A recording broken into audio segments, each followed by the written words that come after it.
Will you and Andrew ever fight the Paul brothers? So I was asked about this. I'm in good shape now. Could I fight again? Yeah.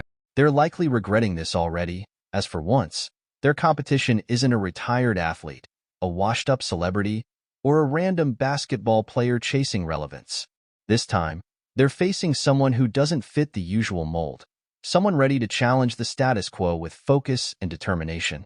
Between Jake Paul, Logan Paul, Tristan Tate, Andrew Tate. Really, we're talking about Andrew here. Tristan's not really in this equation. That's like the light work. 10 mil for Andrew, 10 mil for Tristan, 10 mil for you, 10 mil for me. But here's what they'll say. I don't need this for the money. You're going to have to slap $50 million for me even to get out of bed. But if you have money, then why is it about the money? It shouldn't be about the money. It should be solely for entertainment and to figure out who's really about it. And we're telling you, we'll do it.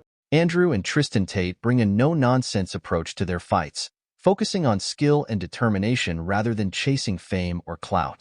Unlike Jake and Logan Paul, who often rely on hype and ego boosts, the Tates prioritize substance over spectacle, making this confrontation feel like the real deal. Jake episode's coming soon. We still have plenty of meat in that podcast. We have a special message for Andrew Tate.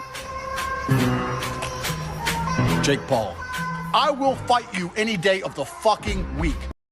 The Paul brothers agreed to this because their fake it till you make it mantra demands they protect their carefully crafted, untouchable image.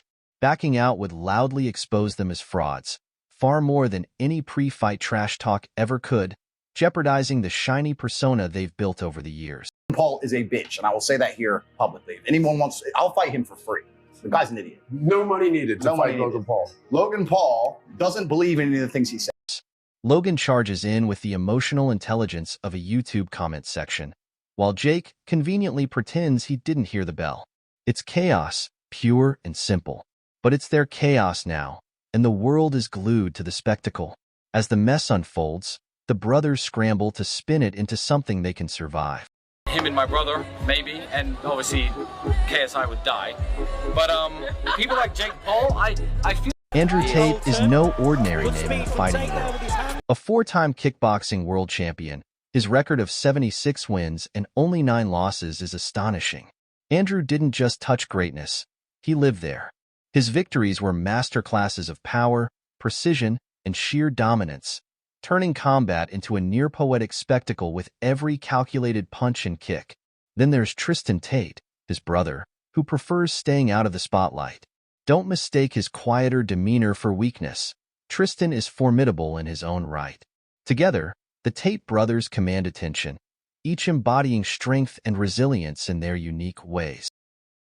About his brother Jake, saying, yeah, Jake told me he was going to be the world champion. I just had to cut in and say, you know, Jake, you're never going to be that. You're never going to get there. I remember you being a very average kickboxer, telling me you were going to be the world champion. And what did I say? You are going to be the world champion. You are going to be the world champion. And did you become the world champion? Yes, I did. You know, what kind of... Tristan is the silent killer and observer of the duo. While he fights less often, the impact is immense. Like a sleeper agent in spy movies, he's calm, composed, and then, bam, you're out cold. Tristan doesn't crave attention, and that's his greatest weapon. By the time you realize you underestimated him, it's too late. He's not here for showmanship. He's here to dominate. Together with Andrew, they're not in the ring for a paycheck. Andrew's net worth is estimated at $700 million, and Tristan's at $500 million. When you have that kind of wealth, it's not about money. I don't have anything to prove to people like Logan Paul. I am much older than Logan, of course, and my fight career was very, very good. I won something like 30-something of my 40-something fights. Had some very tough battles, lots and lots of wins, European titles, some losses. You know, back in the day before Instagram existed, before everything was, before I was famous, before it gained me clout. The Tate brothers inspire fear not just for their wealth or stats, but their sheer presence. Their relentless training, treating the gym as home and sparring partners as tools, sets them apart. Add their psychological warfare and a hunger driven by pride, legacy, and dominance. Backflips and takes his steroids and, makes these big shows about fights. I've never said his name until now because he keeps saying my name. And the only reason I could think he's doing it is for viral hits or viral internet clips. But I have nothing to prove to him. Andrew Tate is a master of mind games, breaking opponents mentally before they even step into the ring. He'll insult, challenge, and make you question your worth. That's the Tate advantage. Across the ring, however, stand the Paul brothers. Jake Paul, the younger sibling, has surprised many by proving himself in boxing. With a record of 7 wins and 1 loss, career-defining victories against Tyron, Woodley, and Anderson Silva have silenced critics. He's no longer just a loudmouth YouTuber but a legitimate fighter, earning grudging respect. Logan Paul, meanwhile, has taken a different path. While Jake focuses on boxing, Logan balances WWE stunts and high-profile exhibition matches. Both brothers bring unique approaches to combat sports, making them formidable in their own rights and stirring up excitement wherever they go. He is a talking piece. He is the mouthpiece for the agenda. The people have come along, people who are trying to force a narrative, and they said, look, we need to have some degree of control over the exact demographic that Tate has control over. We're going to use Logan Paul and attempt to use him. And he sits there and just purports the bullshit points of view. Logan Paul managed to draw with KSI and went the distance with Floyd Mayweather, but let's face it, his record isn't stellar. However, his charisma and showmanship keep him in the spotlight. The man knows how to sell a fight, even if his punches don't always deliver. Financially, the Paul brothers are no joke, boasting a combined net worth of over $100 million. Yet, money doesn't buy grit or the will to fight when the body screams to quit. That's the real question. Do the Pauls have the guts to face fighters like the Tates, who prioritize pride over paychecks? The Pauls thrive on being cocky and unapologetically loud, a strategy that's worked in YouTube and boxing. But against the Tates, who are all about raw, no-nonsense fighting, bravado alone might fall short. For Logan, I've never said his name until now because he keeps saying my name. Tristan Tate is a weakling. He's shaped like a gingerbread man. He's had, 6 fights, lost them all. I'm known as a fighter in a way that he never will. The Tristan Tate versus Logan Paul fight is one of the most unexpected and intriguing matchups in recent memory. The drama started in 2022 when Logan, true to his usual style, dismissed Tristan as irrelevant during a podcast, claiming he wasn't even worthy of a fight.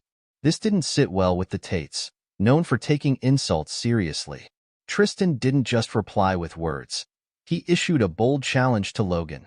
Let's settle this in the ring. This isn't a staged performance for Tristan. It's about proving a point. 2 brothers, 1 cage. Jake, Logan, you, Tristan. Who comes out alive? You know what? I'm trying so hard to not start internet beefs. You could say Jake and Logan, man. Bro, don't worry about it. No, I can't lie. His message is clear. Logan Paul doesn't belong in the ring with him, and he's ready to make that statement loud and clear. Logan Paul, known for his charisma and media savvy, faces a significant flaw in his fight record.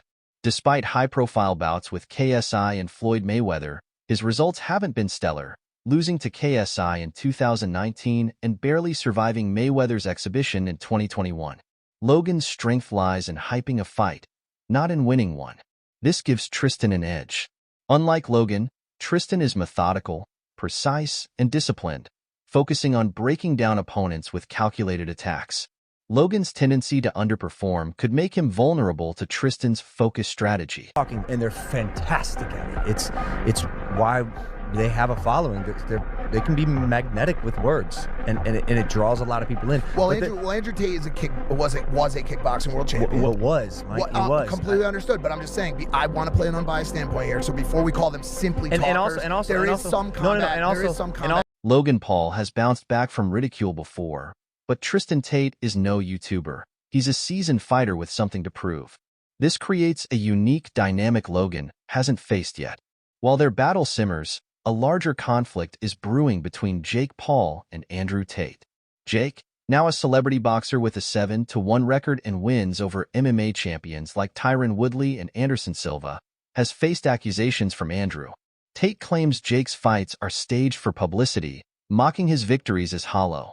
In late 2022, Andrew called Jake out, demanding he prove himself in a real fight, one with no predetermined outcome or scripted drama, just raw competition. Like a big brother talks to a little brother. But as for Logan saying my name, he's had, 6 fights, lost. And become a super heavyweight because I'm genetically gifted, or he has to pass a drugs test. So if he wants to fight for real and he'll keep pissing in the cup and he'll stop lay off the steroids, then we should all smash him. Damn. Maybe maybe I would take the opportunity to platform him just for one night.